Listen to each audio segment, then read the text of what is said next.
Welcome. Today, I get to talk with Liz Collins. Liz is one of our Tiny Habits certified coaches. She is also a nurse. She also has a master's in nurse education, and she brings so much wisdom and wealth to the table. Liz, welcome. I'm so excited to jump into our conversation with you. Thank Tell you us a so much.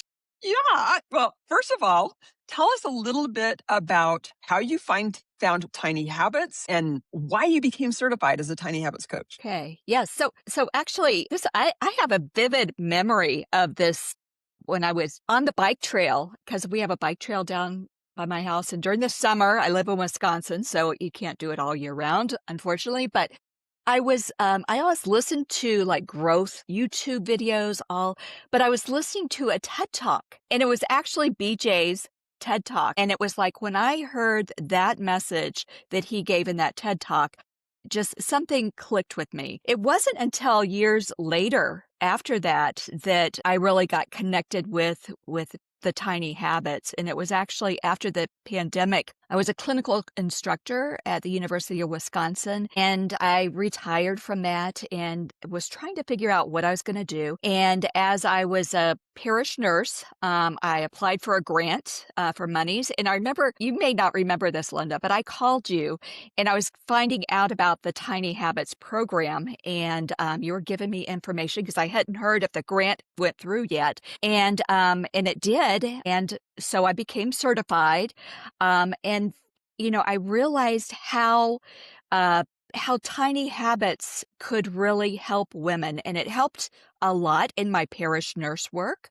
And then in 2025, I decided to go all in on coaching, health coaching women, and helping women age intentionally using tiny habits. So that's kind of how it started, but it was in 2023 that I became certified as a tiny habits coach. You know, I love you brought that up because I do remember our phone call. It was one of those discovery calls where we were trying to figure out, is this Yes, the right fit for you? You know, right. and so, yeah, I do remember that call very distinctly. And I was so excited and happy when you said, yes, you want to join our Tiny Habits community and get certified. So you bring a great strength to our community. So I appreciate that. Yes. Thank you. We're going to go a little more deeply later on in our discussion about how you're using Tiny Habits in your coaching practice and the people that you help. But I know you work with women over 60 and you really focus on helping them feel happier today while building a healthier tomorrow, one little tiny habit at a time. I think that's huge because so often um, we all want to be happy, but the question is, how do Mhm. we build a healthier tomorrow? So, how do you do that? Mhm. Yeah, so I think, what I've come up with is actually, and I mentioned this before, the longevity wheel. I've developed a longevity wheel to help when I start working with clients to get that 50,000-foot view, to be able to look at the big picture and not just look at one specific area. Because typically when someone comes to coaching, there's a issue or something that's really bothering them or some negative part. But when we look at the longevity wheel that I developed, it helps people see that there are areas that they're doing well in. What it is, it's a framework that I've developed coming from academia. It just, that really was a good fit for me. And then each spoke, there's 12 spokes, and each one is unique to an aging aspect. There's movement, but it's movement for somebody that's in the aging process, looking at it from that lens.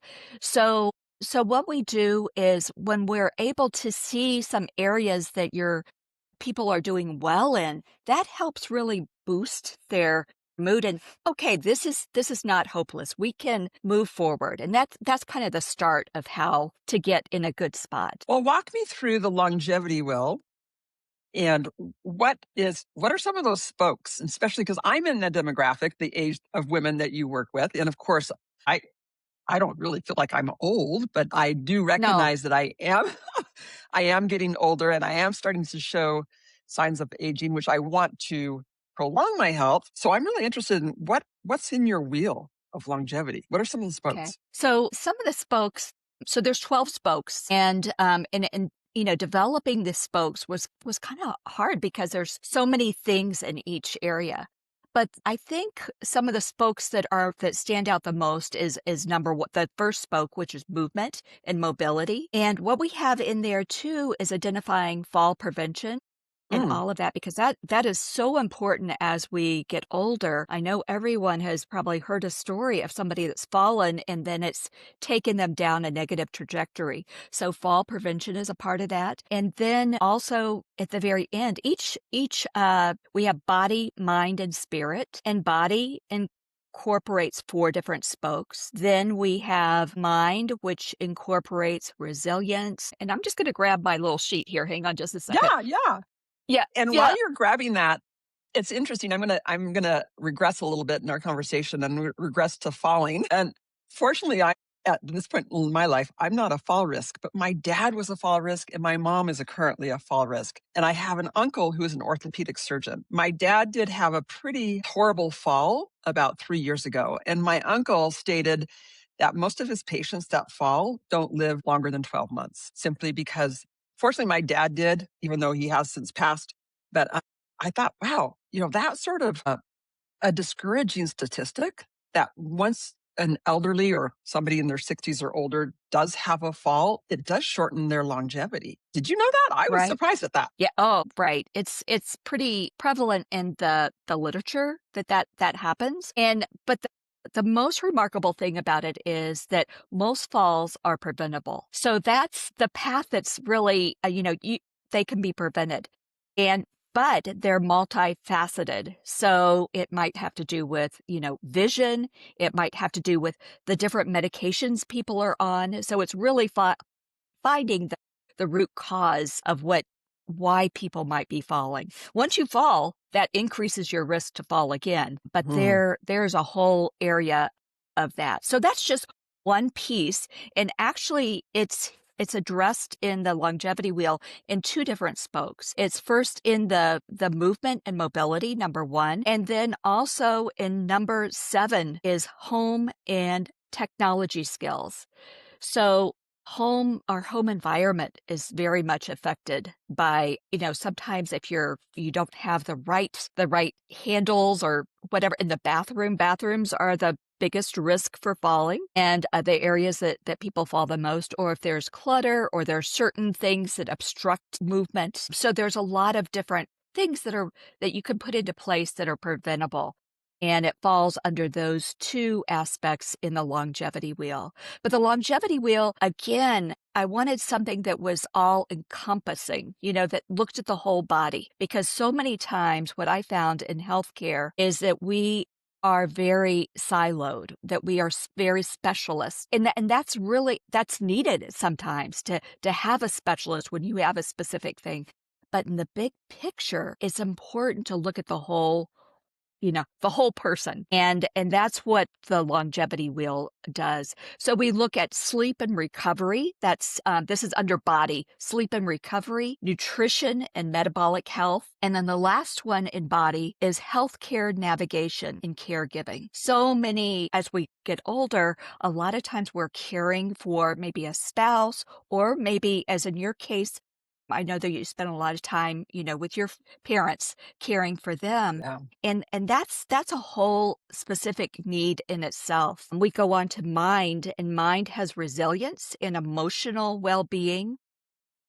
And then number 6 is brain and cognitive vitality. So many people today really fear the word Alzheimer's or dementia. And again, there's so much in the research now that we can take action to help prevent that, and help those areas. I had mentioned the home and technology skills. And then number 8 is travel, hobbies, and volunteerism, that Mm. giving back. And I know a lot of my friends are traveling like crazy now.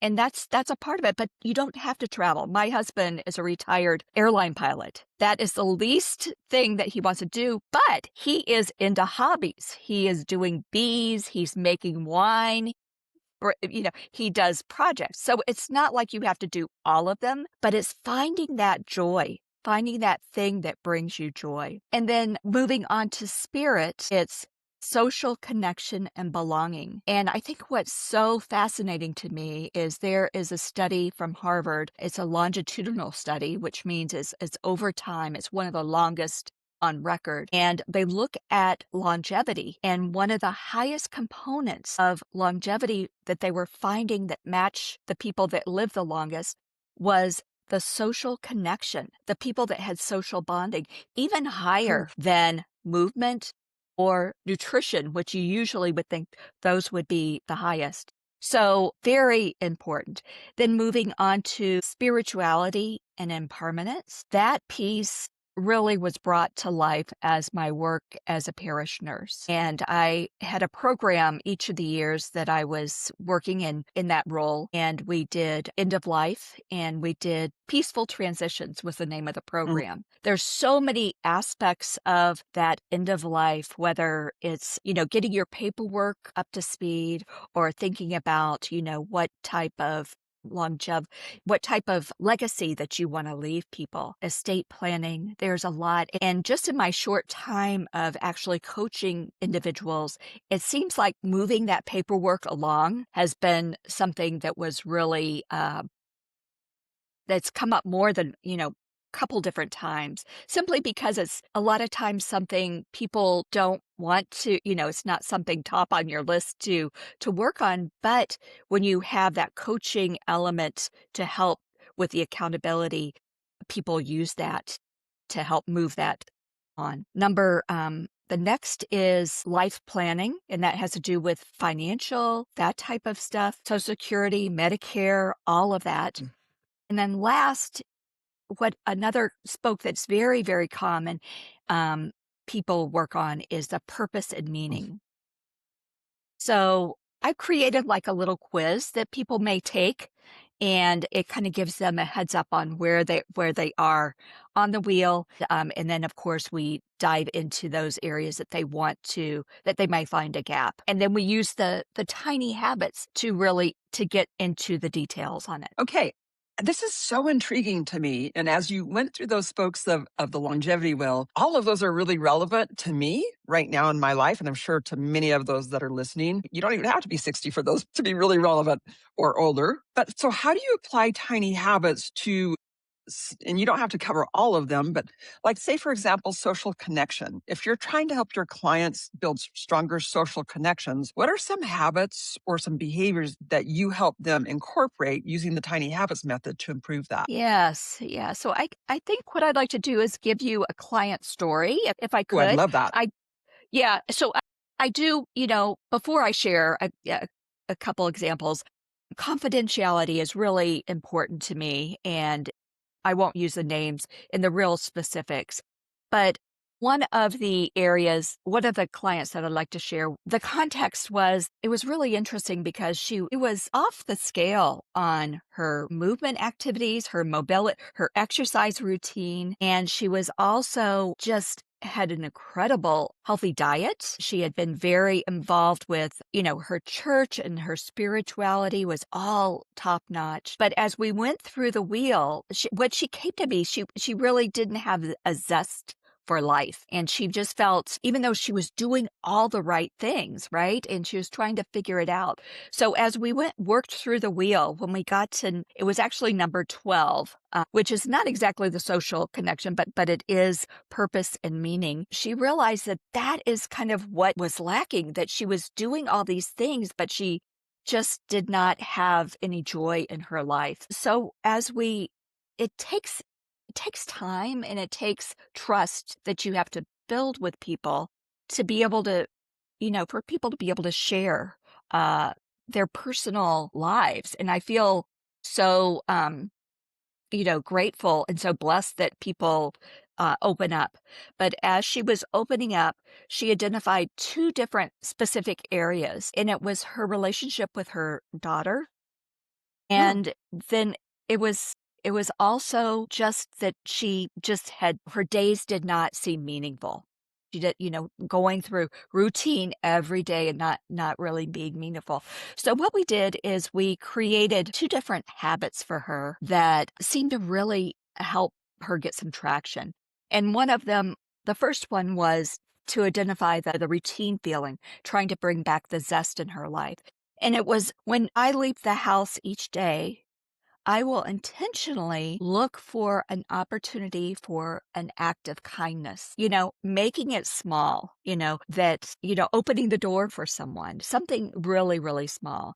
Now, that's always the challenge, right, with tiny habits to convince people that doing something small is meaningful. But I was able to convince her that, yes, that would be good. So then, she would look for that. And then what happened is my next session with her, she said that she would forget to do that sometimes. And so what we did is iterated, because I think being iterative and just revising is super important with the tiny habits, because many times that first one does not work or doesn't fit quite. And so Yeah. what we did is we added to it that she would, if she did not find an act of kindness when she was out, when she got home, she would provide an act of kindness to herself. And Oh, self-compassion is super important. And a lot of times we forget that. Instead, we're, hammering on ourselves. And so yeah. so that was really provided a lot of good support for her. The second one was that she didn't feel close to her daughter. And so what we said is that after her first cup of coffee in the morning, or when she was drinking her cup of coffee in the morning, that she would text her daughter without an expectation that she would text back. Okay. So she would say something kind or uplifting or whatever to her daughter, but she would remove that expectation that she would get something back. So the focus was more on her doing the action of goodwill versus is her daughter going to respond back and making a story up about why the daughter didn't, Yeah. text back and all of that. So those were two really, I mean, that client had a lot of positive traction through the coaching on tiny habits.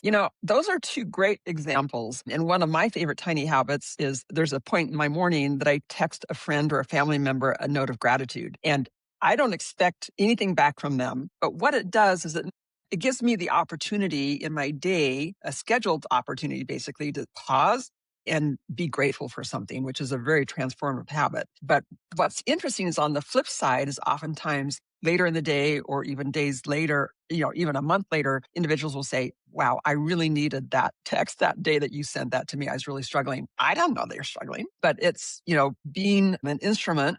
I'm a believer in God and and I know you are too, obviously, being an instrument in God's hand to lift somebody. There's times that we don't realize that we are really fulfilling that purpose, but wow, what a great purpose. So I love those habits. Thank you. Did you see any ripple effects in that particular client or maybe other clients as they incorporate these tiny habits within the different spokes of the longevity wheel, that there's other things in their life that fall into place? Have you seen that happen? Yeah, so I think I can give another client story that I really did see a lot of ripple effects in. And this was just a little context that she was a woman that was getting ready to retire, and she lived on a farmette and she loved it, but because of some unexpected situations, she was having to move from that area to and relocate and downsize and all of that. So when I first met with her, she was really, kind of scattered, and she had um, boxes and stuff that she was trying to pack up and all, and trying to downsize too. She had this box of CDs. She didn't want to get rid of this CD player and CDs, but she had to get rid of some of them. So what we came up with was that in the morning, everybody drinks coffee, right? It's, after her coffee, she would take one of the CDs, put it on, play a song and dance to the song, to just one song. And then she'd decide, toss it or keep it, or donate it or whatever. She said she had forgotten how much she loved to dance, and so it was kind of cute. But that did a couple things, though. It kind of changed her physiology in the morning. when she's starting up, instead of becoming overwhelmed, it kind of changed it in a positive way. And then she was also moving forward on her task of downsizing, even though it was very tiny. But by the end of our 4 sessions together was, she would start the session, because I always start my sessions with the wins, right? Like you guys do Yeah. with our community. And she would say, I got this taken care of, and and I was just like, this is like so amazing. Because I think a lot of times as a coach, you see it a lot more than maybe the people experiencing. They just are getting into the system. So, but that was a really great experience of seeing the ripple effect. Wow, that's and I think that also gives them confidence to, maybe tackle those harder things like downsizing or and the other thing too that comes to mind is when she's moving her body, you're also, addressing another one of the spokes in the longevity wheel of movement, but also she's Exactly. releasing endorphins and dopamine, so she's feeling good and positive. That's Right. a great example. That Right. is a great example. Yes. Yes. Thank you. So Thank you so much. well, and with your longevity will, I'm really interested in knowing. Like, I want to take the assessment. Is this assessment publicly available, or how does somebody that's listening that want to evaluate themselves or say, "Hey, where are my strengths, and where do I need to build?" Is there a way to take this assessment for average people like me, or what? Yes.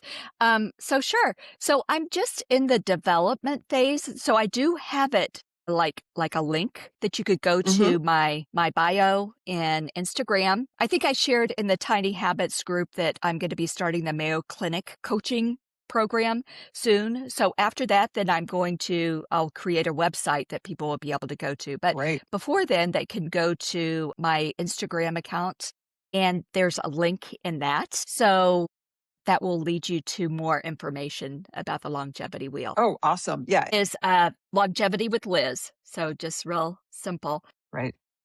And I just have to say, one of my favorite aspects and what really hooked me into Tiny Habits is that it's not a character flaw in me, that in people, that, why we're not successful. It's because of the design, and that is all modifiable. So, that's exciting news, because I don't think You know, everybody's you got that. well, and let's capitalize on that for a minute because I think that's really important. Because so often we think it's our fault that we're not making changes. So, and I know in the medical field that you've been in as a nurse, it's as health providers, we tell our patients or our clients what they need to do or should do, but we don't tell them the how. That's really a big gap. Talk to us a little bit about how you're now bridging. And I know Tiny Habits has helped you bridge, but how do you take your clients from this is what you need to do to the actual, oh, this is how you do it. And maybe you have an example or two you can share on that. Yes. So actually, yeah, I have a couple posts on Instagram about it, because it's a conceptual Yeah, thing. great. Because we do and we do get a lot of information. We go to different classes, or you go to the doctor and you get handed all this information, do all this stuff. And so it's moving from that, and I think of a bridge, an actual bridge, somebody walking across a bridge, to doing. And so that's where you have to take that information and break it down. And I think that that is such an important part of any type of education. And with my parish nursing, at first with the peaceful transitions, really not just getting that information, but we actually had we had the choir director do hymns, so we could hear and we could actually pick out the hymns that we wanted for our service. Or, creating different physical, doing actually in the Holy Motions, that was another program with movement, actually doing assessments in that program. So I think it's really about making things practical. And you really have to break it down into very small bite-sized pieces. And how I do it Mhm. is just a tiny habit method. So it sounds I to me, also Yeah.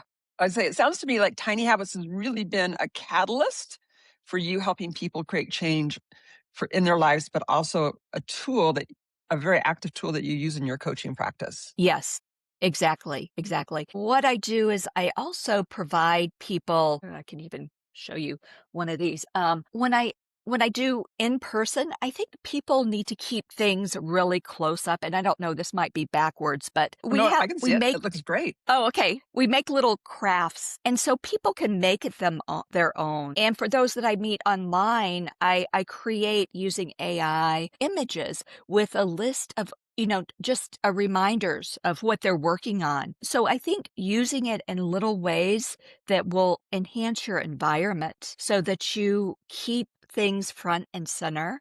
I think that's really key as well. That's great. I just had a question. So let's talk about the readiness for coaching. How do you know if a client's ready for coaching or ready to make these changes? Do you use as a coach, how do you determine if somebody's really ready to work with you or ready to make the changes that they need to make in their lives? Yeah, so I think one of the best ways to do it is probably a discovery call with someone. That's just like usually most coaches will do a free complimentary call that you can connect with someone because I've done coaching.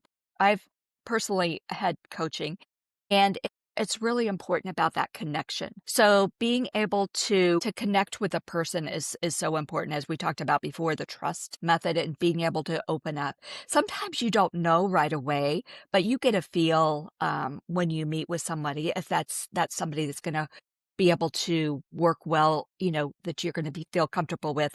And I think that, yes, so I think people sometimes come to coaching in different levels, that some people are all in, ready, but some people are just testing the water. So, the approach is maybe a little bit different, understanding that some people may really want and need more exercise, different like developing different exercises for them to do or resources and providing them a lot where some people just a little bit might be enough. So, but are you talking about like if you yourself are wanting to get coaching? Was that what you were referring to? Well, as you're working with your clients, and I assume, and I do this also, and I think you mentioned this is first of all, need to make sure that there's a connection that when I say connection, basically that there's the chemistry. That's a good fit. It's a good Right. fit. Just very Yes. much like similar to when you scheduled a call with me and we were talking about the Tiny Habits Right. Coach certification. I wanted to make sure it was a good fit for you because that was important to me and that you were a good fit for our community, which hands down you absolutely were. But I wanted to make sure that it was a good fit for you. And so, how do basically, my question was just some insights when you're working with a client, if they're ready to make the kinds of changes that they either say they want to make or the changes that you feel are the right path to move them forward. What are Mhm. some skills, Mhm. coaching skills or ways as a coach and maybe it's intuitive that you can say, Mhm. yeah, they're ready for the next step, Yeah, yeah. or maybe we Right. need to work on Right. this a little bit longer. Yeah, so I think one thing about coaching that's really different than like being a healthcare professional is that coaching is all about yourself. And I think that there's BJ also has a maxim about that. Help people do what they want to do. So it's really following the lead of the client and more so than me directing the way things are. And I think I shared with you in some of the information I needed to provide was that I'm working on motivational interviewing. And definitely motivational interviewing is about following where the client wants to go and evoking the response from them, the answers from the client. So I think that is so important. And it's a hard switch from being, a healthcare provider where you are saying, this is what you need to do. You need to take this amount, do this, very prescribed, to really listening to what people are saying, helping reflect back to them what they're saying, and also, knowing that there's not a lot of spaces for that these days. It seems like everybody's schedule, like my Yeah. best friend, I have to make a appointment to talk to her. So it's really important to have that space to be able to share and then to be able to evoke that. Right. Right. Well, this has been so insightful, especially about around the longevity wheel. I'm really interested in learning more about that. So I'm excited to have you get that up. What else? We are wrapping up our conversation today. What are some big takeaways that you would like our audience to have? Yeah, so I think it's kind of remembering, um, that it's nothing is going to be a silver bullet. And this is something I'm learning too, that nothing is going to be like easy. Nothing's going to be instant automatic. So it's learning to love the process is kind of what helps you move forward. Finding a routine, finding the habits that you want to do is really important. So when you hear that this'll, incredible offerings, sometimes you think, I think that sounds great, but I don't think that really works. But tiny habits do work. And that's what I found. How has Tiny Habits transformed your coaching practice and how you work with others, with your clients and patients? Well, yeah, I think that tiny habits kind of led me to coaching. I mean, yeah, so I really feel like that because, as a parish nurse, I became certified. And then, there was so much interest in my parish about these tiny habits. And people were saying about tiny habits. They're coming back and reporting to me. People get tiny habits, that the concept of it. Once they understand, they get some coaching on it. So I think it's really led me to coaching. But personally, it has helped me with physical things like decreasing my cholesterol by 100 points, being able to come off my statin, just by the routines that I set up on a daily basis, those regular routines that I'm consistent with. Yes, so it's done a lot for me, and just I really thank you because you're so much a part of the tiny habits. Well, Liz, I want to reflect back to you and thank you because you've become such a fundamental part of our Tiny Habits community. And thank you for all that you do and also for the work that you're doing out in the world. You truly are helping your clients find happiness and joy today, but also prepare for a healthier, happier future. So thank you for that. I appreciate that. Thank you so much. Thanks for being here. Okay, thanks.